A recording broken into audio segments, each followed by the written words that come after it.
Welcome to the Squad Games Podcast. Squad Games Podcast.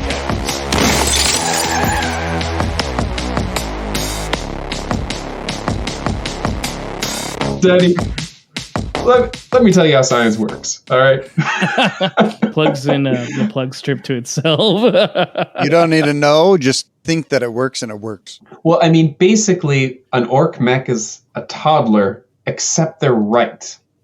And when they say that when you smack this thing with a spanner and then strap a squealing squig to it, and then it's going to explode like an A-bomb, they're actually right. So that's kind of where I kind of see orc lore, orc tech, and all that kind of stuff. It's a toddler's explanation of science that's actually correct. Yeah, I could see that. It's a good way for anyone out there who has kids. Mm-hmm. You know, it's orcs. Very Explains very orky, very orky. Mm-hmm. Mine's wine now. Oh yeah, that's Yeah. My wife thinks he's making lion sounds, but it's a wah. It's a wah.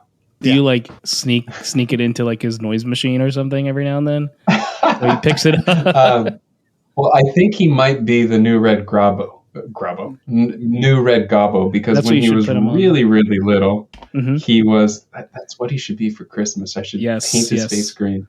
No, maybe don't do that. When he was part, really but, when he was really little, I did a Gretchen style wah, and he was all giggles. He was super happy. And then I followed that up with a knob wah, and he was terrified. I was like, "Oh, you are a grot." I'm pretty sure my son is going to be a knob. I've said this many times. I think one of the reasons why I was swinging him earlier, maybe like an hour ago, and then I got on the swing next to him, and then he got off, and I tried to stop, but I was in the midair. I can't stop, right? And he just runs right behind me, just bam, right into him. He flies, and he looks at me. And he gets up and he picks up his dinosaur and his ball and he just starts running again. Doesn't cry, no nothing. I'm like, wow, you're a monster. He's a beast. He rolled a 5 up on his feel no pain. Yeah, he did. there you go. Feel no pains, toddlers, and things that are resistant to any damage. They get hit by an asteroid and they'll be fine. Unlike the Squad Games podcast hosts, we will get hit by an asteroid and die. Dunsky. Yes, welcome to the Squad Games podcast. Today I'm with Dakota and Emmanuel. Dakota's always here. I'm always here. Emmanuel's sometimes here. And we're going to talk about some different stuff today. But how are you guys doing? Doing great, G. How are you? I'm doing well. I just ate a bunch of chicken. I'm fantastic. I feel pretty good. I'm fantastic. Yeah. Was it Popeye's chicken? No, it was just regular like rotisserie chicken. Okay, good. I was wondering if we were gambling with a 50-50 podcast right now. No, I mean, look, Popeyes has been dropping the ball for me consistently, like in the last year that I just kind of stopped going altogether. And I'm sure they can redeem it. Maybe it's just the one Popeyes I go to because it's right by my work. But I've never been to a Popeyes. I mean, Popeyes is just bad. Well, see, on your pod with Jimmy, with you JK? guys were joking about with JK. You guys, it's JK from now on. I hope he's okay with it because I'm not calling him that. I'm sure he'll be fine. He has like 50 different names, so he'll be good. So you guys were joking on that pod about how you're not even sponsored and you keep giving them all this, like you keep shouting out and you keep mentioning Popeyes. But my wife and I were driving by Popeyes close to us, and she said, "Is Popeyes good?" And I looked at her and said, "Genuinely, I don't know." I think yes, but no. And that's all thanks to the Squad Games podcast, because I've never seen any other mention or advertisement for Popeyes. So my ambiguity on the quality of Popeyes is thanks to you guys. Then I'm gonna make another hot take. I've noticed recently that there's so many hot chicken places open up, and by hot chicken I mean Nashville hot chicken places. And this weekend, Shaq came to the one in our city. And I thought I've been to that one, and I know Big Dakota Wings, right? likes it. Or Big chicken. I know Dakota likes it, and I went there, and for the price that I paid, it was just fine. And that's the problem is a lot of these hot chicken places are just fine because that price makes it so much worse. And every time I go to a different hot chicken place, I keep going, why do I keep doing this? On average, I'm paying anywhere from $13 to $15. And it's just fine. And I've been noticing the trend. Called in the inflation, last few years. Giacomo. Not even inflation. It's called inflation. When I would go to Daddy's Chicken in Pasadena, in the last 2 years ago, they were just I know. Yeah, they were just okay. Like they were losing it for me. Maybe it's just that there's too many hot chickens. Which, by the way, 2 new ones have opened up in our city since then. And I was about to say there's one that's relatively new by me, and it's called Habibi's Hot Chicken. So I think we might have to go international with this, and I'm going to go, hey Habibi, you want hot chicken, Habibi? Let me give it a try. We're gonna do some market research here, and I'll get back to you next time I'm on the Squad Games podcast. I promise you, I'll have tried Habibi's Hot Chicken. All right. Sounds good. Now, right, are you also gonna try the Popeyes chicken? Just to F around and find out. I don't want to curse this early in the podcast. I respect the temple that is my body too much. Hey, you just never know. Like sometimes it's good. Actually, I don't know if I've ever had a good Popeyes chicken sandwich. There was a time it was for $4. It was like the best chicken sandwich you could get. Again, at that price point. In-N-Out. And Yeah, there's of course. There's not a better burger or better bang for your buck, in my opinion. Sorry for you East Coasters. But that's not chicken though, And if we're just going into the market of chicken, otherwise, I'll go to In-N-Out every time, Okay, Chick-fil-A. Chick-fil-A's fine. I mean, I'm just saying, it's good. I just brought up meat, and then you were like, hey, Chick-fil-A's fine. I like the deluxe spicy chicken sandwich they have. Theirs isn't too bad of a price. I think I pay $12 on average. Yeah, I like chicken on my pizza too. Yeah, Pizza's also the preferred deployment. But I don't know about that part, but but I like chicken on my pizza. Hey, chicken in your nachos and chicken in your quesadilla is also pretty good. Yeah, you're right. Yeah, okay, good point. Yeah. All right, yeah. Can you do that in grilled cheese? Is that just now a chicken sandwich with cheese? No, it's just a panini. We've been through this. Okay. So, what did you guys do this weekend? I did some interesting stuff. Did you guys do anything? I saw Meg 2. Oh my gosh, Giacomo! Hey, I have unlimited movies with Regal Unlimited Pass. It's only $23.99. It pays for itself in just 2 visits. That's a direct ad. That's how they sell it. I did not know that we were sponsored by Regals. Thanks, Regals. I appreciate you. We are not, but every time I say it, I get 500 Regal points, and that adds up. I can get a free popcorn. The next time you guys go to a Regals cinema, you're going to see the Squad Games podcast on there, like me and Giacomo. Well, isn't that where you're streaming on Tuesday nights now in Regal Cinemas as well on Twitch? Yes. Oh, yeah, totally. Yeah. You can find us on the Squad Games Twitch. Dakota, you want to Cinema drop Twitch? That? Yeah, you want to drop that for us? Oh yeah, Tuesday nights. We do our best to make sure that the stream works. Last week we had some technical difficulties. Yeah, OBS decided to shoot itself in the head. Yeah, I was trying to paint an orc, and it was like, hey, you're not allowed to paint green because you're colorblind, right? And I was like, oh yeah, I forgot. So I ended the stream. Well, actually, my computer ended it multiple times for me, but that was Gork and Mork working against me. They didn't believe in me. But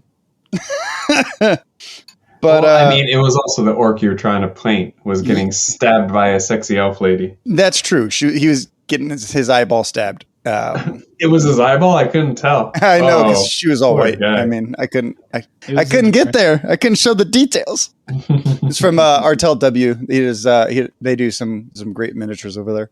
Also not a sponsor. Also not a sponsor. Yeah.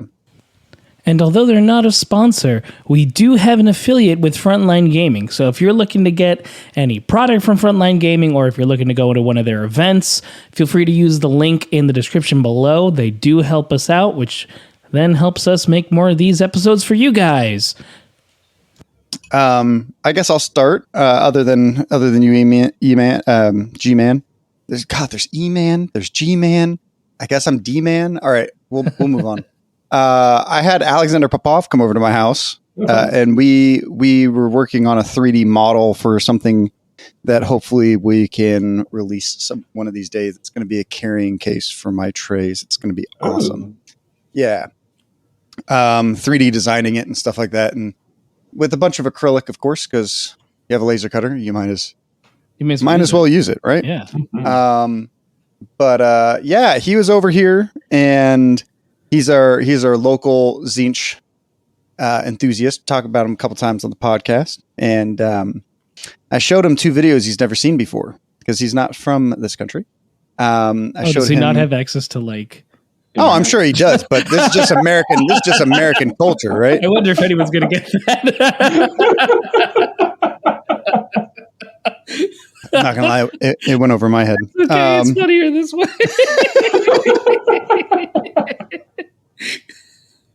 Anyway, so you showed him 2 videos.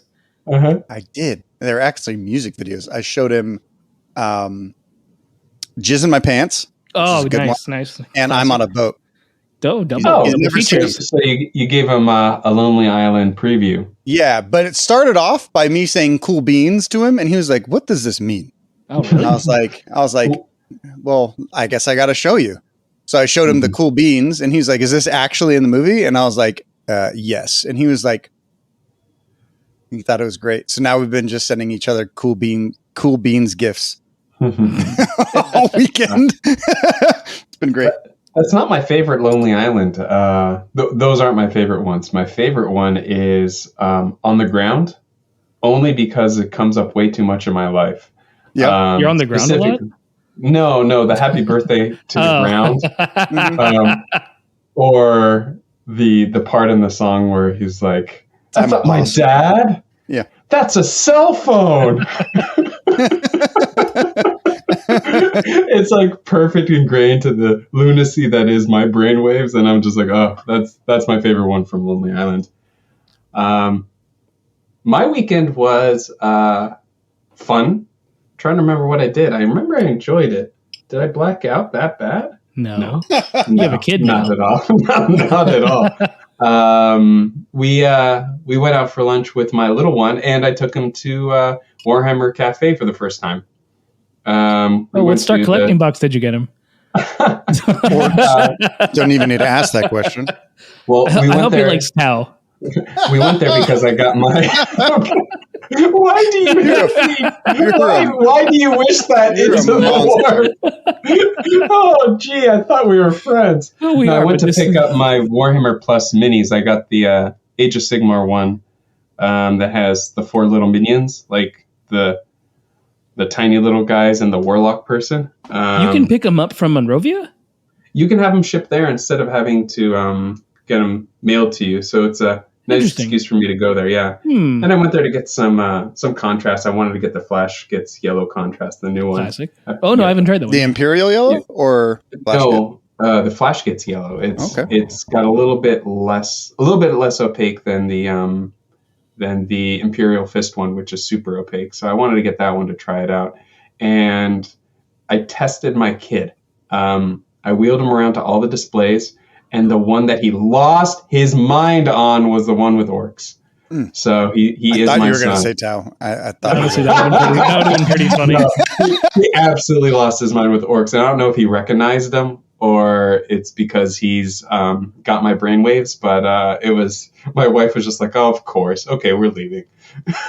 I picked up a miniature this weekend or today.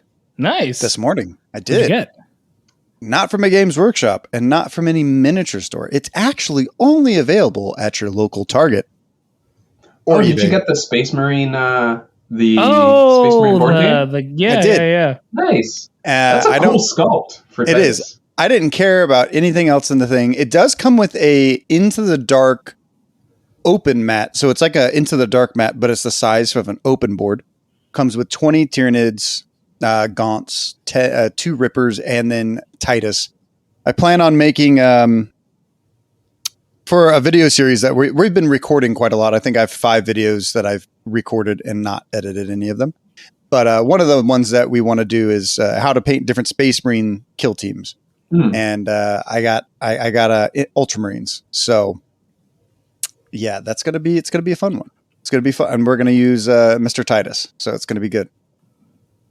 Now, all the real G's out there know that the OG Titus, he was in the Sternguard box set. Yeah, and then he got Primarisified. And that was before he got a video game. They just had his head in there. Yeah. Yeah. Just a fun times. fact. Fun fact for all y'all. I hear good things about that video game, but I don't think I'll enjoy it. Nah, you'll enjoy it. You get to fight orcs. Because they kill. That's a joke I was making. What about you, G? How was your weekend? Like I said, I saw the Meg 2. Jason Statham is clearly the greatest hero of American culture ever, obviously. And, he can blow up sharks, I guess. And it was like 30 minutes of a fun movie and then like 80 minutes of a lot of filler. But, if you have the Regal Unlimited Pass, no sponsorship here. Just, may as well. If you have nothing else to do on a Sunday, you can go see it. And I painted my Thayan from the Hearthkin Salvagers. And that's all I did this weekend. Oh, I saw the final product from that. It came out real good, my guy. Thank you. Actually, I did do one more thing. I got to test out a product because I played some Kill Team on Saturday. I got to test out, I don't know what Dakota's calling these yet, but they're these movement tools which allow you to make precise turnings. So if I have to go through some kind of I have to make a U-turn or something with a guy and do like a 9-inch move or something, and I can get precision without worrying about using 2 inches each time and maybe getting a little off. So I got to use those, and those are pretty fun. I played against Legionnaires, and it was down to 1-1 at the end, and I won by getting a critical hit in the last turn. Nice. Yeah. Nice. That's a good feeling. It's always a good feeling. Yeah. But, it was good. It was 1-1. And I like those little tools. They're fun. I use the dash one a lot. Yes. Yeah, they're little. They're these little they're the snake gauges that you see. I just made out of acrylic and made a little fancy box for them. Yeah, but nice. also not to undersell them, they're also like anyone who's played MCP, Marvel Crisis Protocol, or Star Wars Legion, or Shatterpoint for that matter. The movement is based on the gauges where you put the gauge down and then you slot the base from the front to the back. So it's very easy, quick movements like that without having to do front to front or back to back or anything like that. It's neat. Especially, I think the dash one is probably the most valuable out of the whole set. Yes. I definitely think that. Yeah, I loved it. Honestly, getting to use it, just it's a really nice tool. I'm probably using that one the most. There was a few times where I had to make a weird 8-inch move. And I could all right, can I actually make it to this cover and not get shot up? I could not. That is the moral of the story. But I found out because I was able to use those tools. Nice. Well, it's used. Those kind of tools are useful because then you don't have to call a TO over, right? You can just be like, well, objectively, this is how far I can get, and you're like, oh yeah, all right, yeah.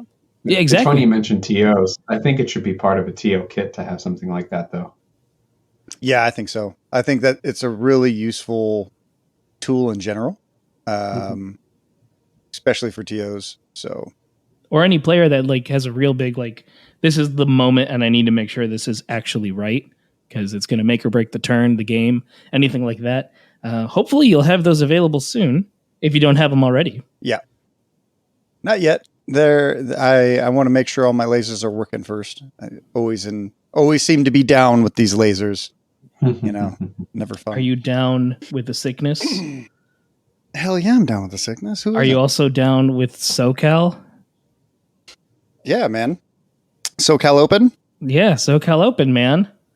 It's coming up. It got announced since we did our last podcast. Yeah, and you can buy tickets using our affiliate link, which is on our Discord, and I'm sure in the show notes. It always is. It's always exciting. You can meet us there. You can see Dakota doing his TO thing. I don't know if Emmanuel's going to go. You might see him there. I don't know. That's TBD. Actually, Yeah. no, I think Emmanuel could just say it. A little TBD. It's coming at a weird spot of the year for me. But if I can swing it, I might come down. But right now, it's looking a little bit of a coin flip. Yeah, we had Anthony on our Discord asked us if it was going to be all open or if there was going to be into the dark or what we're deciding. And it's like, well, I would love to see season 3 before I made like a final decision about like what is going to be there. Mm-hmm. Of course, I would love to have Into the Dark, but I think there's a big problem with Into the Dark right now, which we can get into later. But if Into the Dark shows up there, it's probably only going to be 33%, and that would be max. So we might just have it just as an outlier table because, having different, just like Games Workshop, having different variations of different tables and different tools is probably a good thing. So we always try to emulate the big guy. We just try to emulate a little better. And then, shade thrown. But yeah, we also have the AVTT coming up. 6-sided Legion guys, they're coming down. Just talked to a couple of them on today. Yeah, that's rad. I'm excited to meet them again. Yeah, hopefully talked to them since KTO. Yeah, hopefully we'll get them on the stream. Yeah, and AVTT is the reason why SoCal Open is iffy for me because my wife said, "Okay, I can guarantee you one of these 2-day tournaments. Which one do you want?" And I was like, AVTT, 100%. Thank you so much. Absolutely. It is the one I'd prefer. I'm so excited everyone can too. I have a funny story to tell you about that. Okay, yeah, sure. So Alex and I debuted our team name, our Southern Discomfort, at the doubles tournament a week and a half ago, which is super fun. I had a blast. But the third member of our team for the AVTT is Robert. You had him on talking about his craft world and all that good stuff. Yeah. The funny thing is he's in this process of trying to strategize our team makeup, and he says in the chat, "Hey, E-Man, would you be interested in playing?" And he named like 3 teams. One of them were elves, some sort of flavor of elf. And I said, "Absolutely not. Who the heck do you think I am?" Thank you for keeping your integrity. Well, I mean, on top of all that, I was so baffled by the request. He's going to be listening to this. He's going to be shaking his head because he's got logic to why he wants to ship some of us around to different teams. But especially with Commandos doing so well and so well in the current meta. Which I want to talk about a little later. Yeah, it's like, of all teams for me to shift away from, not Commandos. It was a very funny moment. But yeah, I'm very much looking forward to the AVTT. Yes. So come out to the AVTT. That's happening in September.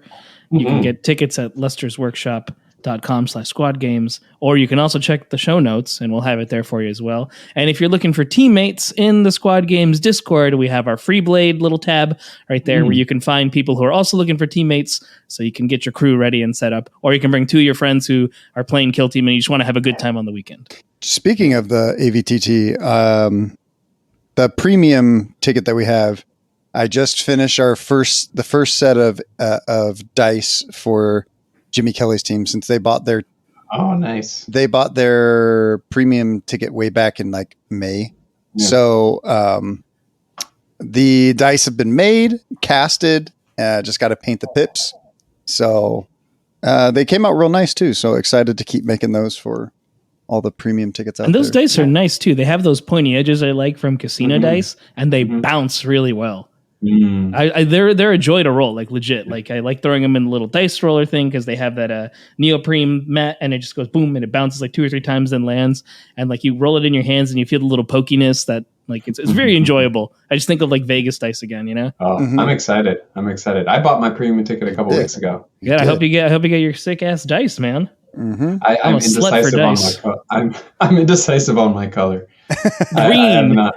Well, yes, but herein lies the danger of asking Dakota for a specific shade of green.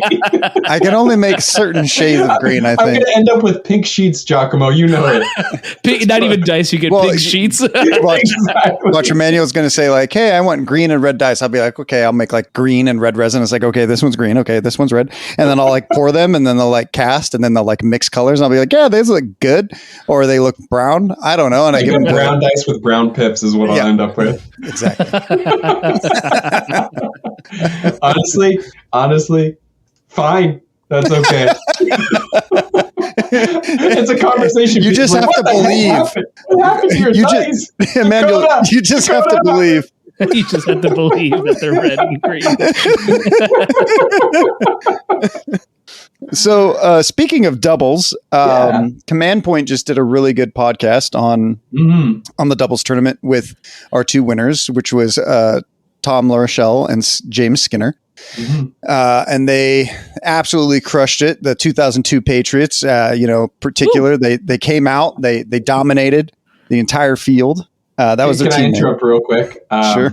Seeing that team name on there reminded me of the first episode of South Park where they were trying to figure out who Cartman's mom was. Oh, yeah. And one of the possibilities was like the 1993 Denver Broncos or something. Like the whole team. So whenever I saw the 2002 Patriots, I was like, yeah, I just kept picturing that. Anyway, continue. Yeah. You guys should check out that podcast. They did a great job summing up a lot of it, but we'll talk about it here too. Us as organizers, as TOs, like how it went. And then obviously, E-Man, your thoughts and process on it. Let me walk through the perspective of a player coming through like right when it opens. So you walk in, I saw a couple ITD boards. I was like, oh, okay, yeah, ITD. I know what that looks like. It's just longer. And then the first board that caught my eyes, I guess the orkiness inside me saw a bunch of rusted vehicles and a giant oil rig crane thingy. And it was this really, really cool board with this super high thing, super high crane with a bunch of loading vehicles. It almost looked like Alien meets 40K. Really cool narrative looking board. I'm looking at it, I was like, this is actually got a decent amount of cover, got a decent amount of heavy stuff. Like it's purely narrative looking, but this would be a blast to play on. First thing I asked Dakota is if I'm allowed to stand on the top of the crane, and he said if you get there, my crock can, shit can. And then I walked around. I saw another board that was all of your competitive stuff, all of your ITC terrain, the chaosy one, the chaosy one, and the board was pure chaos. Like you had stacked stuff on top of stuff, and then overhang. And I ended up playing on that board twice. Oh, the one with the 3 fortresses. Yes. Oh, yeah, so the chaos one. That was the last one I was like, hey, we have 3 sets of this terrain, so let's just go. It was really fun. It almost looked like people joke that your terrain almost looks like laser tag. Like that setup looked like a big giant paintball field. It was great. I really enjoyed it. And what was really fun is that on one game I played on one side, the other game I played on the other, completely different experience. It was cool. And then as I'm just walking around, I noticed the best table, and it was the Dark Eldar table. Which has all these different, like almost little helicopter landing pad platforms at different heights, these bridges between them, giant staircases, and you did a beautiful job with the ground looking like dirt and kind of mossy grass stuff, and then a pit, just like a pit with a bunch of pylons that look like Daleks. That's an 18 by 18 inch pit. It's a big pit. It's a big pit. It's a big pit. It's like 3 inches deep too. Yeah. More maybe, right? Yeah. Anyway, it's 4 inches deep. Super fun, super fun, and that's where I played our first game. It was great. It was great. I really liked the terrain. I didn't feel like any of it was unfair to one side versus the other. The only thing that some folks noticed is that depending on how the boards were laid out, whether they had the long edges touching or short edges touching, all the deployment was always 3 inches off of your side. So for some teams, it was hard for them to cross the gap if they were hamburger style, but with 3 inches instead of 6 inches. But in the end, I didn't have any qualms with the setup or the terrain. I had a blast just interacting with it because it was so different. It was so different than what I'm used to. Yeah, we were that was specifically done because we were trying to limit some of the so everyone knows hamburger maps are the hardest to design for because it's almost impossible not to have vantages in your deployment zone with a 6-inch just like no man's land of everything. Right. So sometimes you have to have a vantage in there, and screw cultists. So they can start a little farther back. That's their decision, That's funny. But the doubles tournament was really fun. I had a great time with it. Maps aside, like that was great. Even if they were individual maps with that loony kind of setup, I would have had a great time. But the doubles tournament itself was really fun. Tom and James go into a lot of fun detail as the weird synergies that you can do with these teams.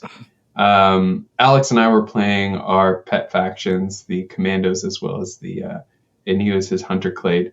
And there were just so many fun ways to interact, but then also like covering each other. Like, can you get to that objective? Oh, you can? Okay, that frees me up to do this. Or you go ahead and shoot. If you can't take care of him, I'll charge him so that way, yada, yada, yada. So all this kind of teamwork. And I'm very much a team-oriented kind of person. I've always played team sports my whole life. Nice. So it was fun to play with someone on your team in that way. And I hadn't experienced that ever with tabletop wargaming. It was super fun, and it's honestly, I kind of want to make it my de facto way to play casual games from here on out. That's what I do. It's so much fun. Yeah. Yeah, Giacomo does that every Thursday. Yeah, every Thursday. If you're in Santa Clarita, hit us up on the Discord. So the other one that's cool, something that was interesting was, we had there was a lot of kinks from our side. We had to manually pair every round. BCP was a nightmare. BCP was being a little they still bit are. of a pain. I'm still in contact with them to submit everything and get everything worked out. And they said they're trying to put a fix in, and we're like almost 2 weeks later. So yeah, it's good stuff. We'll get there eventually. Yeah. So it's yeah. But outside of BCP and manually pairing rounds, which was a nightmare for teams, so everyone knows we played mostly the Adepticon packet, and that allows for scores higher than what you typically can score in a kill team game. So sometimes people were scoring like 30 points, 42 points, 26 points, 16 points, and it's so hard to like actually, luckily we had Alex Squires there. Like he is a robot. Yeah, he's a human android, cyborg, something. Yeah, he's an admin. Cog boy. Cog boy. Oh my god. But one thing I found interesting about their pod when they were talking was that Tom and Skinner, they played like a 2v2 on Arena in the old edition, so they knew that models could block each other and that kind of stuff. Did you find any problems, or was that a problem for you, Emmanuel, at all? No. Going into the tournament, we had one rule that we needed to decide before deployment where the bomb squig had to stand. Because last thing he needed was half of his team getting blown up by my bomb squig. Because, an orc can shoulder it a little bit, but a 7-wound little git is not going to survive a bomb squig. But that was our one thing. And another thing that we ensured that we did is, and this is actually a really interesting thing playing with Commandos as your partner, because I'm not too worried about being safe in deployment because I can get safe. I can move my 3 inches. So whenever I'm setting up deployment, I put a 6-inch ruler down if I'm at 3 inches from the board edge, right? and I see, okay, how far forward does my bash get me? Is it going to get me towards something that's going to keep me safe up there? And it allows me to spread outside of the clusters of cover that you're given for a normal map, which allowed me to mix and spread out across the entire board and allowed us to be a mixed force across the entire our entire DZ instead of my side, his side, which I saw a lot of other folks doing. Not purely, but more emphasis, more of their people together. We also, when we were planning out our turning point and talking about strategy phase, there were parts of the board that seemed a little bit of a choke point. And we would notice those and say, okay, do you need to get there? Do you have to be there? I'd like to be there, kind of thing. So before the round even started, we kind of knew who had called dibs on certain choke points, so we knew how to get out of each other's way. So it didn't come up too much. In addition to that, like, the Grot can get anywhere without worrying about people being in his way. We both have 4 deployments to kind of thin out how much we have in the back line, that kind of stuff. And the climbing ropes just really let me hop over folks and get around a little bit quicker. So it worked out that we not only planned for it, but our teams also synergized pretty well to give us that maneuverability. Yeah. There was on our end, there was a couple issues outside of just BCP for the team tournament. For instance, the time was a very big issue, right? Like, I think most people, it was supposed to be 2.5 hour rounds. And I was like, okay, well, round 1 will be 3 hours, and then we can move, to 2.5 for the rest. And I'll just let everyone know. But some people still played into lunch, which means some people got a 20-minute or 15-minute lunch. So it was a very rough thing. And I think a few things to fix that would just be to remove TAC ops entirely and just force people just to only focus on objectives, like your primaries. And I think that would probably be good for this format, just to help speed it up. Because one thing I was seeing a lot of people doing was they're like, oh, I'm trying to score a route. I have to get this guy here. I have to do that. I have to do this. And it's kind of like, well, if you're not thinking about that, you're just thinking about the points. Ultimately, the game should just run faster and smoother. Yeah. And you don't have the time selection beforehand. You don't have to discuss with your buddy, and then probably trying to streamline it just a tad bit more. I know that apparently everyone at everyone at Adepticon had no issues with the 2.5 hours, but I don't know. I don't know why. Yeah, I heard the same thing. I talked to a couple people about that because I expressed how long it takes, and I think part of it also was the fact that from the discussions I had with folks that were at Adepticon or who have played the Adepticon packet,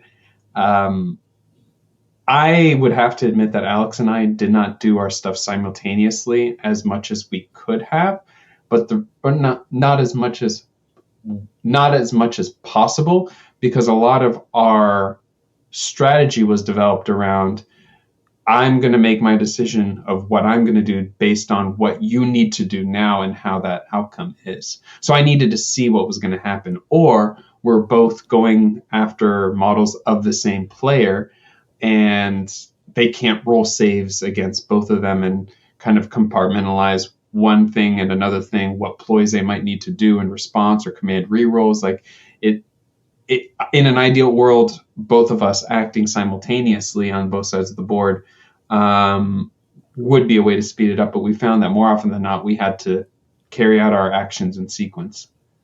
Yeah, it seems very similar to what Tom and James said. So I also saw that throughout everything else. The one thing I will say is that you were probably the best at spreading out your models across the board compared to a lot of other people I saw just kind of really stick to their own little zones on either side.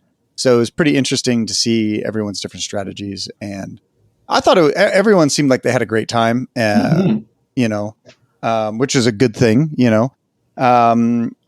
There was a surprise that happened at the end of the game. There was a double loss from something that occurred. and you guys ended up getting second. Ooh. When that was announced, what what did you think? Because I didn't think that it was possible for you to get second at that time. Yeah, I mean, I was packing up my stuff. I assumed that at best we would get third, depending on how points went, but I didn't think it would get that close. And then you said second, and my first thought was like, oh, okay, I get it.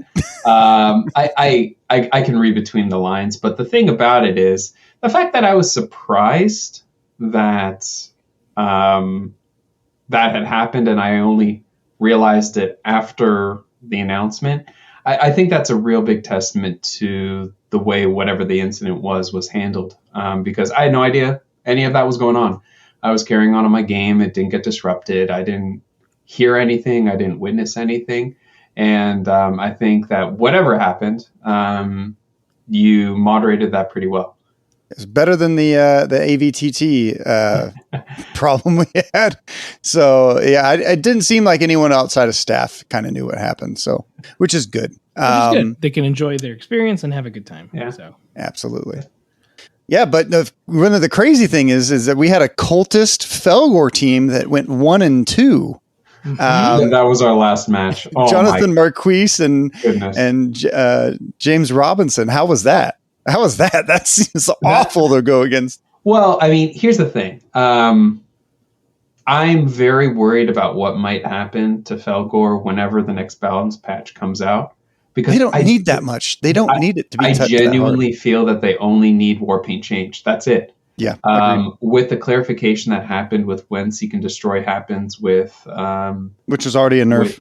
Right. Which effectively is a nerf, correct, but it is an errata technically. So with that clarification, that puts him in a spot where it's like, okay, Frenzy is annoying, but it's fine, right? Yeah. And the thing is, I've got a lot of experience into Felgor, and I understand the mechanic, as does Alex. So Jonathan had to go up against both of us, manipulating his frenzy as we're interacting with him, knowing how to engage to best disrupt his frenzy to minimize how much he can get out of it. Like I threw a bomb squig into a goat. Bomb squig just into one goat going into that opponent, right? Worth it. But it was worth it because it frenzied him on a back objective. So I knew, okay. And we were, it's capture, I think we were playing. So like he's already on that point for the rest of this turning point. Sure, fine, done. That guy's null and void. Same with engaging with melee, leaving them on 2 wounds. So that way the only thing they could do is either fall back and die or fight me and die, right? Or fall back and survive or fight me and die, right? So manipulating frenzy in that way. That being said, his goats chewed up the entire flank on one side that I just left for Alex to deal with. I think that's the one thing about Felgor that I always kind of like. Not the frenzy is fine; it's their ability, whatever. Like you say, play around it. It's the fact that every time you go up against a guy, they're like, "Wait, what does he do?" Yeah, he can do like these 7 things, and then you're like, "Oh crap!" Each time it's always like a threat. There's never just like, "Oh, he gives my guy 1 EPL." No, he fucks. That's what he does. They all fuck. But the reason why I bring that up is that they weren't too much. They weren't too weak either, right? They felt fine. They felt like a threat, but they didn't feel too much, right? As long as you know how to play against them. Yes. Exactly. And kind of like what I was saying, I think ever since they dropped, it's like frenzy is okay. It just changes what you need to do. You approach the game, you approach the math, you approach your decisions entirely different. So I'm genuinely worried what might happen with the next balance patch because of the rhetoric around this. That's just, oh my goodness, like Felgor, they're overpowered and they're just winning everything, which they're not. But the Colts side of that team, though. So if it wasn't for the fact that my sniper took 11 wounds off of a torment in 1 attack. Wow. That's after the feel no pains, right? Right. So 11 wounds after that. And the slasher taking down a torment to 1 wound and surviving. If it wasn't for those really spiky rolls that I got, and then the unfortunate poor rolls that my opponent got, if it wasn't for those 2 things, I probably would have been an entirely different game. we also had to dice down at end of third round, and it would have been very close. Like, it would have been up to dice rolls for the last turning point, because I had quite a few orcs on the board. Alex was a bit thin. I had over half, I think, if I remember correctly. Maybe I'm remembering wrong, but I feel like I had over half still on the board. But there was the room for another couple full torments, right? And that would have been really hard to deal with. It would have been really up to perfect positioning to ensure that the points were scored where they needed to be scored. But so it would have been tight at the end, but tight into that team, even if we went to the end of fourth turning point. Nail biter. And I think it was only tight just because of a couple of really good rolls. And that says a lot of what you need to know about Cultists, is that it was tight because I got lucky. Right? well, the crazy thing is that I think Commandos are actually good into both of those teams, right? So, not saying they can 1v2 here, but well, the thing is, like, the pinnacle of the anti-cultist strategy is what folks call the knob bomb, where you put the dynamite on the knob, you forward deploy him, and then you sacrifice him to take out like a third of the team. Number one, it's a super sweaty tactic that I wasn't going to do at the doubles tournament. It was more of a good-hearted tournament. Number two, even if I wanted to do that, with how far out and mixed they spread, I would not be able to get enough cultists in a dynamite blast to make sacrificing the knob worth it. Yeah, you know? Yeah. You guys were playing on the long board, right? It was Super 60 by 22? Yeah, and I offered to do that with these guys because they had just come off of the hamburger ones, and they felt a little disheartened by the fact that it was so hard to cross the board with both of their teams being melee. I was like, okay, you guys choose whichever board you want. I don't mind. Surprised they didn't choose ITD. I think everyone I don't think anyone chose ITD for the whole tournament. I think some person had to play on them, but no one actively chose it. It was there was one game at the very end, and it was the Felgor. They were playing Felgor and Warp Coven versus, I believe, Eldar Shenanigans at the very end. So it was double Corsairs. Right. I think that was high praise for sportsmanship from the Goat Herders, as their team name was, for not choosing ITD, with me generously saying, whatever board and whatever side you want. I think we still rolled off for a side. I shouldn't say that, but whatever board you guys want. And they chose the one with the densest terrain, as you would, but not ITD. So I respect that. That. You know, it seemed like the densest, but they also had like 6 or 7 inch tall vantage points. So, which a torment with winged can get up to. Oh my gosh! I didn't even think about that. It's not flying, but it's a lot of movement. Yeah, that's true. Ask me how I know the torment. That's a torment I shot. Yeah. Speaking of cultists, we're running the Hammer of Wrath tournament out here in in Pasadena. Yeah, and that is this weekend. And it's an all Into the Dark tournament. And of course, when I made my schedule, this was right after KTO, and I did not realize how many people disliked Into the Dark because, it's a way to play the game. And for some reason, people don't like to play it this particular way. It's still fascinating to me, but I'll stop complaining. No, it's with cultists being how strong they are. I've asked people not to bring cultists to the Into the Dark tournament, specifically because it would not be fun unless if everyone brought cultists at that point in time. I would not be surprised in my view of everything, them having an 80% win rate. And I already know that there's a couple people that reached out to me that said that they weren't going to come originally because I was allowing cultists in general. Can I interrupt and speak to that? Sure. Real quick. Folks, please don't do that to your TOs.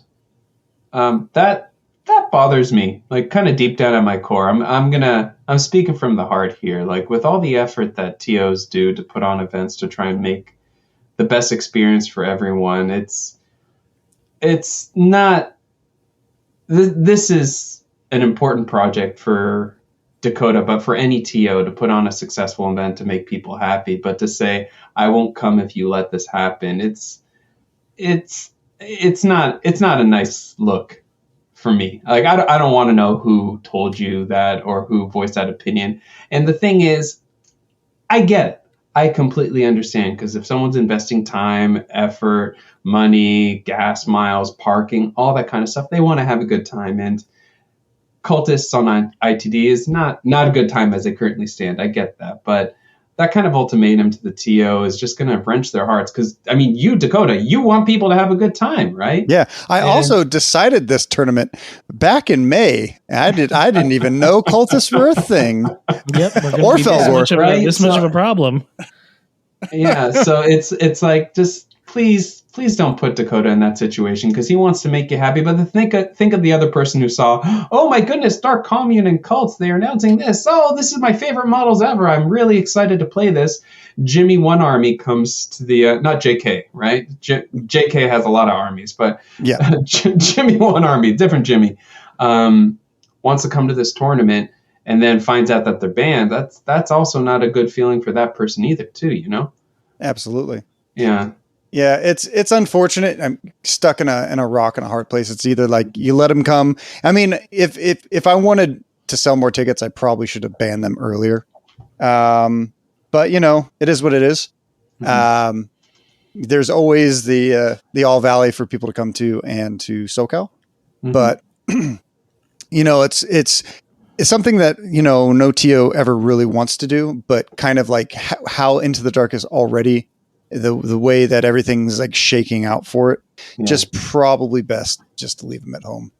Yeah. For this one, kind of like the soft ban we saw with Pathfinders. Lots honestly. Of soft bans going on out there. Yeah. But at the time of this recording, there are how many? 4 days left. I mean, what else does Warcom have to do? Can't the devs just give us something? We got 4 days. 4 days to save your butt and give us something, right? Yeah. Watch something come out and they get an extra devotee. Yeah. Tomorrow. I think that would be hilarious. I mean, so that's the funny rumor meme going around, is that they're like, everyone was enjoying Kill Team, and then like, hey, Felgor, and everyone was like, oh, fuck this game, especially like Glass Half Dead, you know, like, I'm so salty, I'm salty McSalters. And then you have like everyone else coming out saying, you know, like all these things, and they're like, all right, well, guess what? Fuck you guys. Here's Cultists. And everyone's like so beaten down already. There's just like these murmurs of like, oh, fuck Cultists, you know, blah, blah, blah, blah, blah. And now they're like, Games Workshop is like, you want it again? Here's another devotee. That would be funny. Yeah. But I mean, we can hope and pray to Gork and Mork. But I don't know. I'm definitely of a different mind, but I'm also not playing in this tournament because I'm working that weekend. Thanks, Dakota. But, quit your job. Quit my job. Play Kill Team professionally. Yeah. I'll get a Mountain Dew sponsorship. Yeah, duh. A Game Fuel sponsorship. That's you need a nacho sponsorship. That's right. I mean, Master Chief is green. They're just going to put an orc on their Doritos now. We're fine. Yeah, but in all seriousness, that could be a real thing. But yes, anyways. Yeah, in all seriousness, though, like I'm of the mind, just leave them as they are. They're tough to play into. They have a good chance of taking this all the way, but it's if you're of the mind that if you have the mind that we need to prove that they're broken to get them changed, then we need to prove that they're broken. But in the same breath, unless it's your only army, probably leave them at home is probably the kind of unwritten, just like bro way to handle it, you know? Yeah, I think that's the crazy thing too, right? Like we heard this in Poland, right? If anyone brings those kinds of teams, you know, they're just like, they get like super salty, and like the entire community kind of like goes against them. You know what I mean? So like, it's interesting to see how different people deal with things in each area. Mm-hmm. But these guys, it definitely feels like the Pathfinder, when Pathfinders were at their height, no one would bring them because of the same kind of reasons, right? They don't That want to being look said, like that. Pathfinders weren't this bad. No, they were not. Yeah. You could still win. Yeah. And I think these guys are even worse than Gellerpox when Gellerpox first released, because Yeah. it might maybe power wise they're the same, but I think that when Gellerpox came out, like no one played them because no one knew how good they were, because you had to play them differently and you had to play differently into them. So no one really figured that out until Orion crushed the Spaniards. And then everyone was all over the train. But yeah.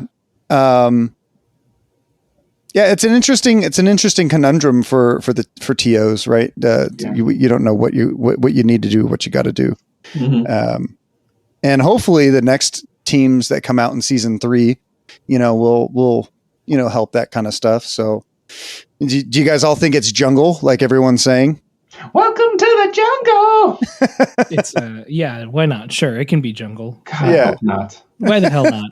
They already had the Don't give me trees. the 2000 what was it, 2018, 2008 jungle. No, it was a 2002 New England 2002, Patriots. what? Yeah, 2002 New England Patriots. Yeah. That's right. Yes. And then based in the New England forest, naturally. In the New England forest. It's coming out in the fall. One better time to be in New England. New England jungle, actually, guys. Yeah, right. No, it's going to be pretty interesting to see where Kill Team goes. I'm pretty excited for new teams, and to see these teams. We're in the middle of the Cultist summer, so hopefully I'm still expecting something before Nova, because it just makes sense. It's a GW. It's a quote unquote GW tournament, right? There's a lot of GW people involved, so it just makes sense to me that something would drop before Nova. So, and I would expect 2 weeks, maybe 1 week. So, crossing my fingers, we get something. Yeah. Hopefully it's not that, and hopefully it's just as soon as they feasibly can. Yeah, that would be preferable. I think it's naive to think that the developers don't see this. Oh yeah, aren't listening and hearing all the news. I'm sure they sub to Swap Games, right? Probably. The what? Maybe one or two. I mean, maybe. Look, it shows us we have like UK audiences. It doesn't tell me who. I'm sure they don't like our Justin Timberlake references. Maybe they love it. They do. I'm pretty sure they do. Yeah, who knows? But nonetheless, they're listening. It's just more of when they're allowed to do it. Like maybe they're going, we want to release it, and they're like, Daddy GW over there is like, hey, not bureaucracy. yet. You gotta wait. Yeah. I imagine James Workshop, the big CEO, is exactly like the boss from what show is that? The IT Crowd. Oh, okay, yeah. You sure? Yeah, exactly. I would prefer for him to be the Taskmaster. I'm not going to lie. Oh, okay. I would love that. Yeah. So then who's little Alex Hall? It'd be like, oh, you're complaining about Cultist again. Here's another one. Is that Eddie Eccles? Is he little Alex Horn? Yeah.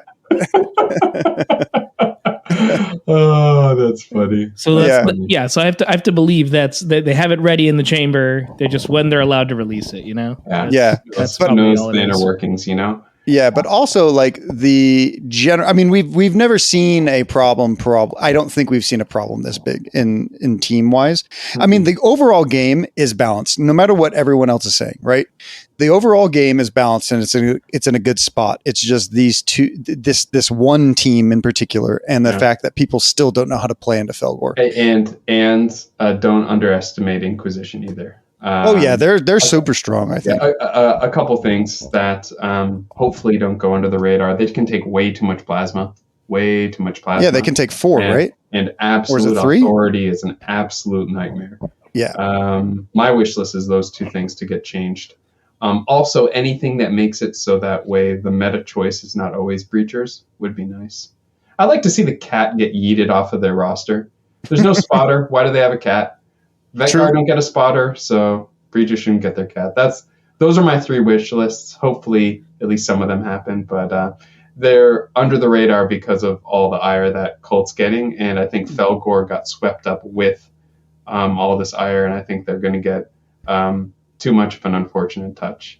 Yeah, I think Felgor and Cults are also both pretty good into Inquisition. So when we see those two start to fall off, we'll start to see another one. But one of the interesting things is like I saw a Glass Half Dead video recently, and he did it was a tier list video. And it was like about the current like state of the meta. And he like, he did the win rates of each one. And I was like, actually, this is pretty accurate. He said they weren't, but obviously, the stats don't lie. But I thought it was a really accurate thing. I thought there was a couple outliers, but I think they had Gellerpox and Cultists at the top of the list. And there's a lot of rumor. I mean, there's not rumors. There's things around Gellerpox that Gellerpox are still super, super strong. I think the problem, and tell me if I'm wrong, Emmanuel and G, is that people don't want to change how they play. So you have to change how you play into Gellerpox. You have to change how you play into Felgor. And because people don't want to change how they play, they are getting bad experiences. And then it's just creating like it feels bad around everyone because they figure out one way to play the game and then they play it. What do you guys think? Oh, 100%. Yeah, I think people are stubborn in their ways. It's very hard to decide. Like I was just talking to one of my buddies. He likes to be called BK on the internet. And he was thinking about playing Intercession because he's been playing Legionnaires for so long, but he thought, the hell with it, I'll do Intercession, it should be fun. And he was very adamant about going the 4 and 2 route, 4 shooters, 2 chainswords, And I was talking like, I usually do 5 and 1 generally. And, we were going back and forth and I was thinking, maybe I should try 4 and 2 because I used to do 4 and 2, but then I got really good at 5 and 1. And then I remember 5 shooters, 1 attack, 1 assault. Yeah, 1 exactly, because you take the Grenadier and then you take 5 guns. But then I remember playing against Alex at a tournament, Alex Popov, and he was playing Cultists. And the way I barely beat him, Felgor, you're right, that I barely beat him was with 3 close combat guys being backed up by 3 gunners. So, you should leave room for expansion and to try out different things. I didn't take a single scope that game. I took tilting shields. It was the way to play. And I didn't take the Auspex, which people thought I should do. Yeah, that's me. I think that you should take, in my opinion, into that matchup, you take 5 assault intercessors. The leader has the tilting shield, power sword, flame pistol, and then you take the grenadier launcher has the Auspex. That's how I would play it.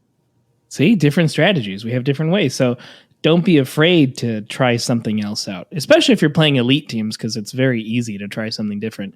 Because there's only so many options. Yeah, sometimes even when I'm playing into Felgor, I'll just be like, hey, I have to play this game differently because also people are expecting you to play the same, right? So when I play Vetguard into Felgor, sometimes I don't bring the plasma. I just take as much, I take all sorts of like, blast and flame weapons and low damage weapons, and I just try to get a couple good mines off. Don't nerf the mine, GW. It's the only thing keeping us and the Felgor not murdering all the guardsmen. Yeah, so being willing to try something different is really important, especially into teams like Colt and Felgor and Gellerpox, because it works. You got to try something different first. And I think if there was never really a change to these teams, obviously there will be an FAQ at some point, but if there never was a change to these teams, people would eventually figure out what works well against them. In fact, people sort of already are, because if you look at some of the last few tournament results that I can recall, it was Commandos that won and Intercession that won, even though there was the presence of Colt and Felgor. Yeah. Well, it wasn't at LSO. LSO, they didn't have either one. They didn't have Felgor or Cultist. Yeah. But, I mean, you can see things so funky with the state of the meta right now. Like, for July, Commandos were nearly at 60%, but they're not too strong. But they are the best counter into Cultists and Felgor right now, which are the biggest big bads that people are worried about. And so a lot of top players, instead of taking Cultists, they're taking Commandos. And it just kind of shows you how some stats can lie. I just told Glass that, stats don't lie, but some stats can, because sometimes whatever the top players want to play, they can win. It's kind of like when Austin won BAO, right? He took Kasserkins, right? He's a good player. And you have Jimmy, who came in third with what they called the Navy Breachers, and you had Baki, who came in second with the Hand of the Archon. There was no Felgor to be seen, but once again, none of those players took Felgor because they quote unquote felt bad for doing it, right? So, that's the kind of thing that we have to remember, that our stats aren't showing us, is that people's inhibitions and what they want to take and what they don't want to. So, but moving on to some of those narrative boards, I know that Emmanuel saw two of them. One was, they're both works in progress, but the Dark Elder board we're building is going to be quite fun. There's a couple other buildings and pieces. I realized that when we were setting up, I was like, hey, we have no heavy cover for deployment zones. Let's make these little pillars heavy so people can hide models. Oh, is that why? Is that why the little dollars were heavy? You gotta do what you gotta do. Yeah. I remember someone called you out on that. There's like, really? Those little things are heavy? And you said, weird Jakari shit. Moving on. Exactly. That's exactly what I said. There was like, when I set it up, I was like, the first time I ever set it up, I just 3D printed a bunch of stuff and painted them. And I was like, oh, this is a problem. We need to work on this. But that's kind of like what these are supposed to be for, right? We're figuring some stuff out. The mining board was also a lot of fun. That was with the giant. I didn't get a play on that. I was bummed. It looked a lot of fun. Yeah, it had a giant crane on it. We had like a little construction area walled off with our little walls. And then we had, For Kill Team 2018, there was, I think it was an orc box that came with some terrain. And you got an orc only tactic that let you take a joyride on some mining equipment, like a little piston thing or like a little cart thing. For one command point, you could do that. How awesome would it be for you to have those little things and have them be movable on a track? Not you don't have to build like a train set or anything like that, but just have like a very clearly lined out track. Like for one CP, you could shift it from one side to the other. Oh, you could have someone control the crane and give you a huge vantage. That would be cool. That would be cool. Oh my God. Because that little piece, remember, we didn't set it up because it kept falling. Man, if you could fix that, that'd be a dope thing.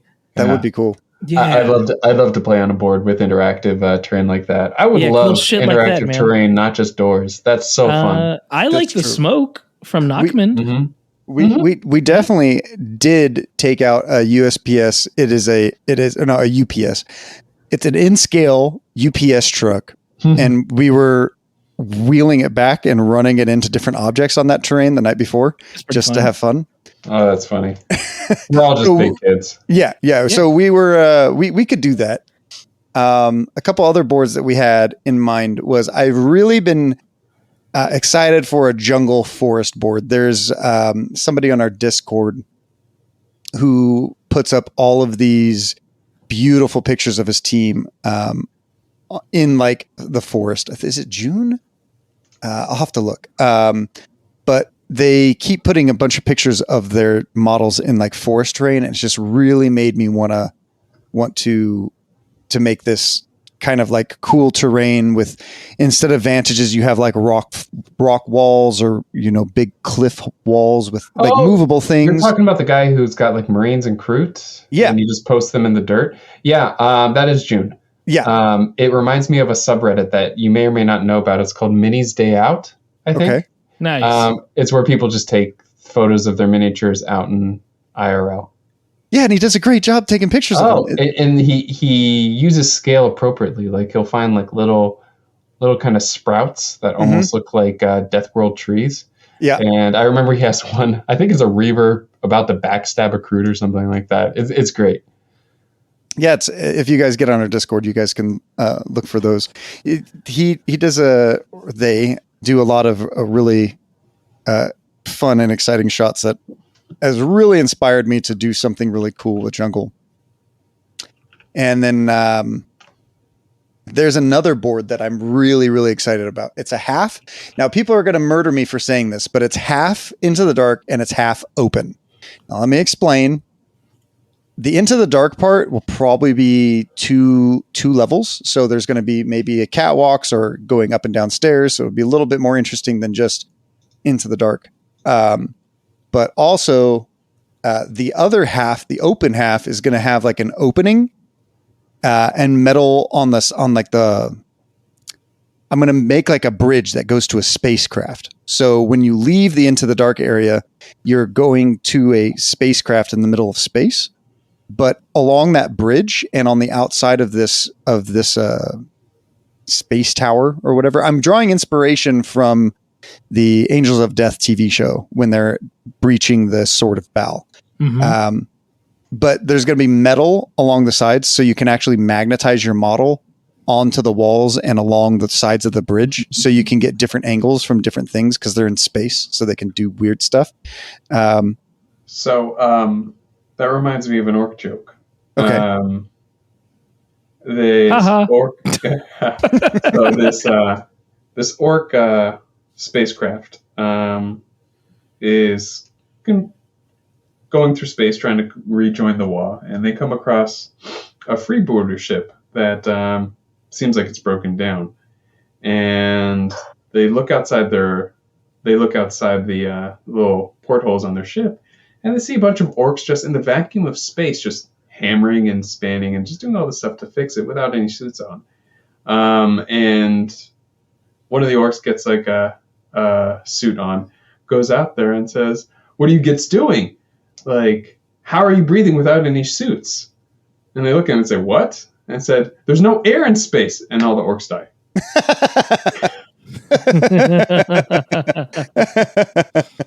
That's funny. I actually enjoy that. The final board that we're thinking about is a Planet Namek board. So It's classic, man. yeah. Oh my goodness. If I play on that, it's just going to be Team 4-star Dragon Ball Z References. bridge quotes the entire time. Yep. Why didn't you dodge? And then I've been playing with the idea of doing a Halo map from a multiplayer map. So like either Derelict, that would probably be the easiest one, or Lockout from Halo 2. Yeah, Lockout. No. That's what I like. No. All of these Lockout's are dope. wrong. It got made 3 times. It's Blood Gulch. It's Blood Gulch? Blood Gulch. Blood Gulch would be awesome, except I think it's too big for a kill team board. It's a 2v2, It's got to baby. be Blood Gulch inspired. Okay. And you can have, to fill out the terrain, like a flipped over warthog, all this kind of stuff. Like you could fill it out to make it look like, again, if you let me play on that board, it's just going to be red versus blue quotes the entire time. What's that on my face? Is it a spider? No, it's glowing blue. Like a blue spider? I really like taking other IPs and then 40Kifying them, because it just is like, it gives that subtle reference of what it is, you know? Mm-hmm. People be like, wow, that looks like Planet Namek. Oh, yeah. It might Oh, be. really? Yeah. As you say that, I'm looking at a grot that I have from Rumble Slam. Uh-huh. Have you heard of that? It's Can't say I like have. TT Combat's the company. It's Oh, I know basically- Oh, TT Rumble Combat. Slam. Yeah. Yeah. yeah. Yeah, I know that game. his Yeah, name- there you go. Yeah, the grot is called Grabo, and he's basically a cross between a grot and Piccolo. Well, I'm going to send you a photo of this. please do. I want to after. see it. Yeah, it's great. It's absolutely great. I've not painted him yet. He's just based. Rumble Slam looks like a lot of fun. I like how all the models are kind of the... I think Justin, he goes by Whopper. I think he was painting a bunch of those guys. Yeah, he introduced me to them. Yeah, Whoppers are great. Yeah, there you go. Speaking of games and Gen Con, since it was recent, did anyone see the Cyberpunk gang fight game? No. I saw photos of it. Yeah, it seemed looks interesting. I have no interesting. idea about the rules. I don't know if I'm ready to jump into it. Like, I like Cyberpunk and I like that they're using the gangs, and I thought that's a cool way to do it. But where's my Johnny Silverhands? Where's my He's got a city Keanu to Reeves burn. in my miniature games? He's got a city to burn. He's busy. Is it a miniature game? Yeah. Based on the Cyberpunk IP, but this one they're actually using stuff from You know, I think I'd 2077. oh. I think I'd rather just play Necromunda. I'm not gonna lie. I think I'd like to see Necromunda get like expanded so that you can use like orcs and some other kind of stuff too, that like invading like a hive. But you know, Don't tell me I can't do it now. Then at that point, it's Oh, just you a can. Necromunda kill team. Yeah, I think Evelyn. I'd play Orlok. I said something about bring my orcs into Necromunda, and she's like, "Yeah, except for the fact that it makes absolutely no sense in the lore." I was like, "Yep, that's not stopped me before."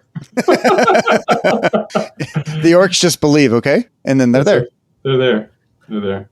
What are the Goliaths? They're just Goliaths. Yeah. Yeah, this cyberpunk game just reminds me like too much of like Batman Beyond. I just don't think. I'm Well, yeah, looking at it right now. that's You've been its hurt before. aesthetic. It's supposed to be like cyberpunk, not grim dark necessarily. So you can do all like the neon colors and stuff. It's very encouraged. I love that, except I'm not the biggest fan of cyberpunk. You guys Right. get- If you're not into it, hanging like out. it was one of those like I would probably buy these myself and own them, but then never really force anyone or even tell anyone to buy stuff. Just play with what I have because it's Yeah. one of those like I don't think I know too many people who would collect it. It's like the Alien game, like the Aliens, Yeah, Alien versus Yeah. Predator. the one with Predator with the regular the Marines and stuff. It's just like it's Mhm. cool, but I don't know. I Man, think I've it's been one of those somebody should own it and we just play it there. I've been looking for those miniatures to use them as gene stealers. I think they have them at Gameology in Pasadena, not a sponsor. Yeah, unfortunately. Yes, I mean, Yeah, there's it's a dope miniature. Is there any other games that you guys saw announced at Gen Con that were interesting? I was really hoping we'd get something for for Kill Team or Warhammer or something, and it just Not passed on by. They were saving it all for Nova. some Either they're saving expansion it for Nova or it's just too far out. Hard It's too to say. far out. Saving it for Yeah. tomorrow. Who knows? Gloomhaven had a It's thing, and that's all I kind of remember outside of the Cyberpunk game. Is that Gloomhaven 2 or whatever, right? There's Blew like up an on Kickstarter. something like that. It's another one game. It's there. It's cool. There's a lot of games. Obviously they're all whatever you want to play. If you have a group that'll play it, cool. Like I used to play the Fallout miniatures game for like a hot second. But again, when my group that played it disappeared, like, all right, cool. That was kind of just us. See, it's over. 40K for life. 40K is when big. is the release of it's not Armageddon, the Epic. Epic. Allegedly this month. Mm. Allegedly. That could explain why there's absolutely no. Right. They've been announcements pushing a for lot of that on anything Warcom else. right now, Yeah. which I'm fine Yeah. with. I like my extra miniatures, Yeah, extra that- mini miniatures. I'd be so much more interested if it wasn't just Horus Heresy. Mhm. That's why I'm interested. Because I don't want to actually collect like bigger Horus Heresy, but I'll collect it in micro machine size.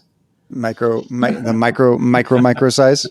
Yeah, Now you've just inspired me to buy micro machines and turn them into orc buggies and then bring yeah, them. shoot, for I'll an do epic it. game. Yeah, I'll play it. I don't care. Emmanuel, you keep up hardcore on Shatterpoint. Has there been any new interesting leaks or rumors about new boxes coming out? Putting me on the spot now. I have not looked into it at all. We'll do another episode someday. After my midlife crisis, Obi-Wan arrived. I built him, I primed him. Yeah, I built him, I primed him, and then I got bit by a bug to paint up my wife's kill team. She agreed to try something, and she chose Scions. Hell So yeah. I'm going to give them. It's a good team to learn the game with, and they're still decently strong now. But right, I'm looking at them right now. I just primed them this weekend. And I bought two of the board game versions, like the ones that you get from Barnes and Noble, Mm. like Combat Arena and whatever one, the other one, right? And I'm looking at those as like, these rules are just as complicated as just Kill Team Light. Like, why would I teach her this other system? So I have all those boxes just wasting now. But yeah, I've been researching and trying to teach, because she's never played a single board game at all. Like board games for her are like Monopoly, Game of Life, that's the kind of stuff. Not Like, even Splendor? board games. Nothing like that, right? Yeah. Dang. So like to take someone without that tabletop experience into Kill Team, that's a feat that I've been trying to wrap my head around. So needless Throwing to him into say, the child deep end. with her. The only way to do it. No, that's cool. That's cool. I'm glad she Yeah. So is we'll at see. least We'll see, having some but- interest. Yeah, but Shatterpoint is still unpainted for me, and I've been trying to resist any new releases because the moment Bartender R2D2 comes out, I'm going to have to buy him. So I'd rather not know he's out yet. Instant pre-order. Absolutely. I mean, Yeah, I MCP's think got stuff from AMG. If I can think of any AMG things outside of Star Wars, The they only didn't thing even have I've seen Legion is- this year. The only thing I've seen was Padawan Ashoka. And that's about it. Oh yeah, I think- yeah. Yeah.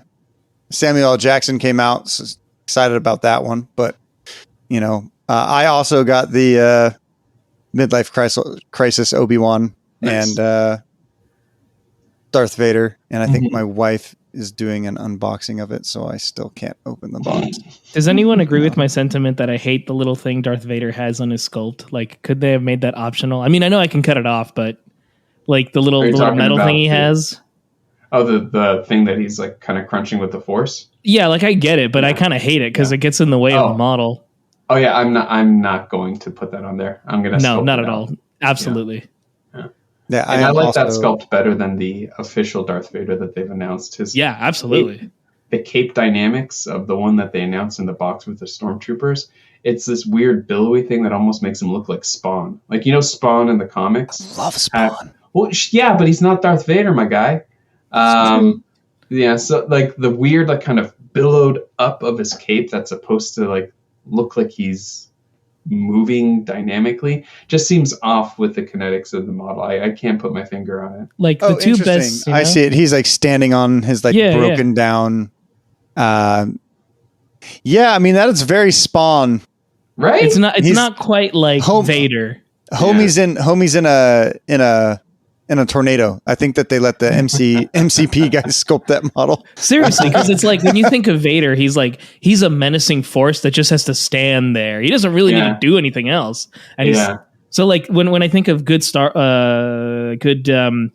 Darth Vader sculpts, I think of the special edition one they have that you can buy for like $200 on eBay or something. Oh, you're talking from about the Legion. one on the box? Yeah, Oh, from that Legion. one's amazing. It's an incredible sculpt. And then this Midlife Crisis one, if they got rid of that little piece. Yeah. Because those are my two favorite sculpts, and I've owned many different Darth Vader sculpts from all the little Star Wars miniature games I've owned over years, and those have been my favorite ones. The operative Vader, not the Commander Vader one that comes in the With his little hand reaching out in Legion. Yeah, not that. That's the Commander Vader, but the operative Vader, where he's like about to strike. Swing. He's got the lightsaber right by his head. That's also pretty good too. That one's an all right one, but like those other two are just like they blow my nuts off. Like whoa! There's a reason why one costs $200. And the Have you Obi-Wan seen- cost $200 too from Legion, right? The one that came out like a few years ago. Yeah. Have you seen the one that's a con exclusive? I think they brought it back for Gen Con. Did they? Son of a Strike bitch. Me Down. It's called Strike Me Down. Yeah, and it's the old one. Yeah, they had it at Star Wars Day. I'm trying to look it up online on the internet in real Is this time. It looks like this Legion, and it's just Darth Vader versus. Everyone. Yeah, Yeah, I've seen that's this a one. really cool miniature. Wow. It's Yeah, that's really that's cool. one thing I've noticed is they've been doing these diorama pieces, like the Midlife Crisis one you guys were talking about. That's a diorama piece, and it's one of the few reasons I haven't jumped on it because I've seen it at a few stores now, and I thought I want to get this, but for its price, I get a better value buying one of the expansions instead. So it's Can we just hard for me replace to this like justify. Grot Yoda you put in there with Luke? That's not Grot Yoda. The That's, image I sent you that's is Grot the Piccolo Grot. Yeah, but No, I can see Yoda though. Like he kind of looks I like he's can see doing it. the Force. I can He's see just a Yoda, really but- buff Yoda. he's young Damn, Yoda. this pic Young- goes hard. young Feel free to Doa. screenshot. That's Grow Gaines. Grow gains. Grow gains. That works in two different jokes. It's going to need some Star Wars fans out there to get that one. There you go. All right. Yeah, that was Gen Con chat real quick because not a whole lot of Kill Team stuff happened or Warhammer in general. There's not. We're in a Kill Team desert. The Cultist summer is the Kill Team desert, and it's we can feel the chaos glare, and we're over it. So maybe that was like their intention. Like, we're going to make 2 teams that are just like, people are going to talk about this nonstop, and then we got to make anything for like all summer. Yes. At Games Workshop, they said, let's tank our meta and abandon our audience. This is what we want. That's exactly what they're doing. You know, I mean, think about it. How many content creators did stuff about it, you know? Yeah. Well, I mean, we have Kill Team Sexy back. We don't know when that's coming out, but that could literally drop like tomorrow. Team Justinian. Yeah. Yep. I mean, let's hope. JT, let's hope. And do you guys think it's going to be a 7-man team? It can't be, right? Hell no. It can't Absolutely be, right? I hope it is just so that like you have to deal with 7 men. If you have 7 models With on the that captain? team, one's going to be a servitor. You know, I could see them being like, you have to pick the captain or the sergeant, and they do different builds based on what you take or something. I don't know. I guess we'll have to that see. captain has to be so good. You have to drop 2 models. It's just plain. He has to take the place of 2 models. It's just like the way a captain should be in Kill Team. Or he's just super disappointing. You know, he could be like the Inquisitor's leader, the Inquisition team's leader. I doubt it. But yeah, I mean, we've seen how thick these Space Marines have been coming out lately, right? Like, this is dick in the box level, Space Marines. Watch the Heavy Intercessor still have only 2 APL. Like that I still could believe if you do a 7-man team, like, oh, you just get another guy with 2 AP. He ain't doing anything. That'd be the one that everyone drops every game. Like, literally, he's a decoy. Yeah. He has the heavy on a back objective. Yeah, he has the heavy bolter. Yeah, I recently did a Space Marine kill team. I mean, a Kasrkin Halo team, right, for a commission. So I think this would be a really fun team to do, like a Halo Reach version too, of just the Team Justinian, just all different Halo dudes. Or, hear me out, Mm-hmm. they're orcs. Yeah, I knew you were going to say that. Really? Wow, I'm so surprised. No, I like it. You stay true to you. You never deviate. That's still one of my favorite conversions outside of Isengort. Isengrat is my favorite. The Isengrat. Yeah. But I still really like your. I think you just did the Raven Guard and you just put grot heads in the bodies, right? That's literally it. Yeah, it was a Crimson right? Gits. Yeah, that was the other one you did for Phobos, right? Yeah, for Phobos I did the Crimson Gits, and it's just grot heads. It's so good, though. It's so the good. Right grot head is an art, though. Someone told me that I should do a tier list for the blog. The grot heads. And just all the grot heads, and I've been tempted to. And then I opened up like a bit reseller on like a UK bit seller just to search for grot head. There were too many, and they were all beautiful in their own way. I can't rank my babies. You got to just choose. Then you got to just do a top 10. Top 10. Yeah, that's easier. Oof. But yeah, my first. You might be thinking about my Death Watch. Oh yeah, I might be thinking. Yeah. Those were fun. I've really gotten bit by the freebooters. Well, I mean, I say that, and I'm looking at a bunch of blister packs from Grim. What's it called? Let me read it. It's Wargaming exclusive. They sell a bunch of really great models. It's Wargaming exclusive. WargameExclusive.com. They have a lot of really cool orc stuff, and it's as if they know me. And for the past 3 months, all they've been doing is releasing different orc rockets, just one after another after another. I've been buying them all, and I have no idea. I have no idea what I'm going to do with them. And now they're releasing their groupies, which are grots, like holding all of their gear. And it's like, oh God, stop making me spend money. But I have all of these guys. I have no idea what I'm going to do with them. That could be my Kill Team Justinian. There you go. All the different grots. I just have to see who would proxy for who. But we'll see. Get them on the right sizes, and you'll be Gucci. Yeah, I'm a real big fan of the savage orcs, the boys. What are they called? The Beast Snaggers? Yeah, the beast snaggers. Yeah, that's what my intercession team is. Yeah, they look so. If anyone's so still good. listening to the podcast, we're literally just hanging out at this point. Literally that. I mean, if you think about it, like I feel like Beast Snaggers will get a thing eventually. I hope so. They're I cool hope enough so. to do it. So I hope for another orc team. Although I was having a conversation with someone about this, like, if we get another orc team and I don't like it, what am I going to do? pretend. I might end up trying to convince myself that I like the team because I have so many different kill teams and they're all orcs, right? So it's not like the fact that I haven't built an orc team is stopping me from playing them, but I just keep coming back to commandos because it like perfectly meshed with exactly how I enjoy interacting with this game, you know? And if another team comes out that just does it completely different and I don't enjoy how it plays, I'm having like this crisis now. Just thinking of all the teams that they can make that I just won't want. What team? What if? Let's just theorize. Orcs came out with another team, right? What do you think? Do you think it would be Beast Snaggers? Do you think it would be? Do you want to know what I want it to be? Okay. Yeah. Yeah. Tank Busters. Okay.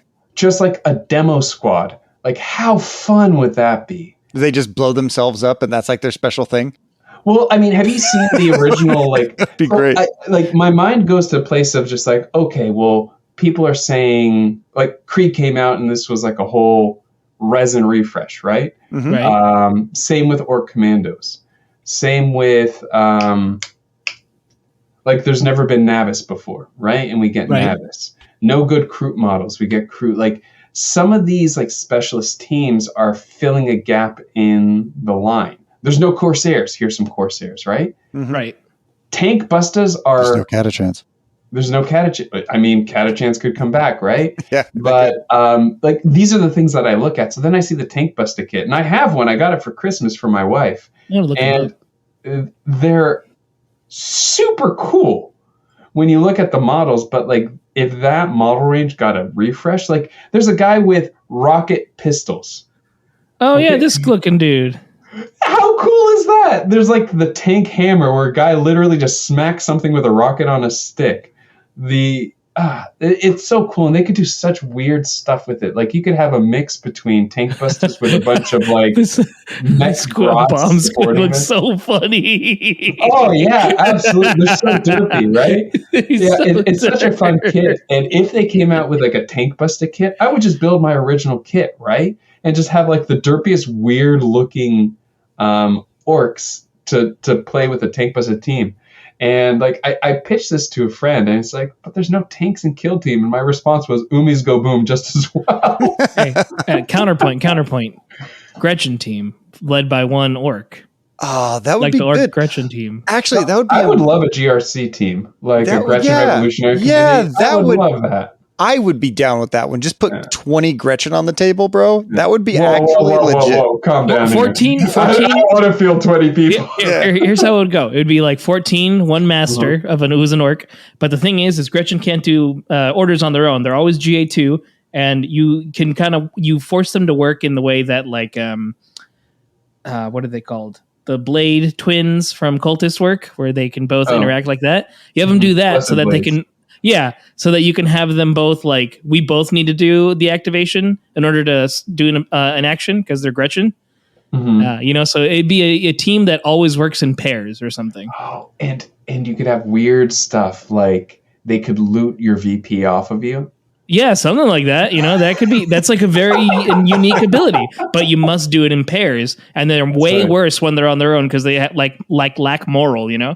Yeah, if they still have their buddy, like maybe the specialist. Oh my goodness, GW! I really hope you subscribe to the Squad Games podcast because I want this team so bad now. Like the pairs are actually defined pairs. Yeah, So you have your ninja pair. You have your bomb. Yeah, they just they're not just GA2. Like those specific ones are GA2, and like you can have like a distraction grot with a loot grot. So if you charge with the distraction grot, the other loot grot can steal the VP or steal an equipment piece from the target model. Right, something where like they can always be the last one to score the objective. So even if you thought you scored it, not really. Oh, That could be that interesting. could be so silly. See, we go back to that hero hammer with the grot leader, the red gobo. But this is the reason. This is the reason why we need heroes in Kill Team, because everyone wants to play the heroes. Heroes are so I play intercessions, man. Yeah, everyone's a hero. Everyone on the commandos is a hero, but the real hero is a grot. Yeah, man. Yeah. He's I heard people were like using him, I think, to zip around in the big tower board. You could get like, I can go all the way over here and nothing's gonna touch me. Because you can with the hook. Yep. I did that. I stole an objective like that. There you go. On the chaos board. My favorite interaction, and this made Tom so salty. We were playing the finals in the league, and in the first turning point, I stole an objective from him. We were playing secure, I think. And he got so upset. He's like, damn it, Emmanuel. When I was driving here, I was telling myself, as long as I don't let the grot do something that pisses me off, I'll be fine. And in the first goddamn turning point, the grot does something that just pisses me off. I was just so disarmed by that. I was like, yeah, you did. He totally just did something that pissed you off. I can't say no to that. There we go, guys. We just need a Gretchen team that forces you to operate in GA2 at all times. It's unique. Yep. It's something different we haven't had yet. I'm down with that. Yeah. I'm excited for that. Yeah. I think we're getting to that point, guys. I think we are. Thanks for listening, everyone. Yeah. Emmanuel, is there anything you want to shout out, brother? Yeah. If you haven't, get your tickets to the ABTT. Yeah. It's going to be real fun. I'm going to be there. I have, Dakota knows about this, a pretty cool display board coming for my freebooters. Mm-hmm. I might have jumped the shark, pun loosely intended, with this, but it's going to be real fun. I hope I can execute on the idea, but I'm really excited for that. You can learn how to crump me and beat me at my game by reading all about how I play commandos on the Strategic Advantage blog, as well as, hey, if we get any more GW news, I'll be giving my take on it there. That's strategicadvantage.blog. And see me and my hobby progress on eman.paints on Instagram. Yeah. How about you, G? Well, you know where you can find me. I'm on Instagram at wargaming_studios. Right now, I'm currently finishing or trying to finish the rest of my Hearthkin Salvagers. Give it maybe 2 more months and they'll be done. And of course, I'm on Discord. I'm on the Squad Games Discord. You can find us there. You can have a little chat with everyone around your community. You can get the latest information for the events that we're running. If you're in the SoCal area, of course, check us out, lester'sworkshop.com/squad games. We'll have the links in the show notes. And of course, thank you to our patrons. You can always join us on Patreon if you want to support this show. We really do appreciate that because it helps us keep doing what we do, including doing little extras for you at those events. And you can catch us on Twitch. We're at Squad Games on Twitch. How about you, Dakota? I'd like to shout out everyone who's sticking through this cultist summer, still playing, still showing up to tournaments. You guys are the true heroes. Mm-hmm. But in reality, I'd like to shout out, the families and our loved ones once again, because, they're the real ones. So, hell yeah, I echo that. Yeah. I some of my favorite times, like just days that I spend with my kiddo at the park. So, my kid tried lemon for the first time this weekend. Oh I'm yeah. excited about that. They make the best faces. Nice. He liked it. My son likes lemons too. He doesn't like limes. He likes lemons though. He kept wanting to bite the lemons as they were like with whole, not sliced. And he took a chunk out and he was like into it. He wanted more. I was like, let me give him a slice, see what happens. I filmed it. And when I sent the video to Alex, he says, this is how you develop trust issues. What are you doing? But he tries it. He makes a strange face because he's like, whoa, wasn't expecting that. And then he smiles and reaches for more and he just starts giggling. He's like super into it. Aw.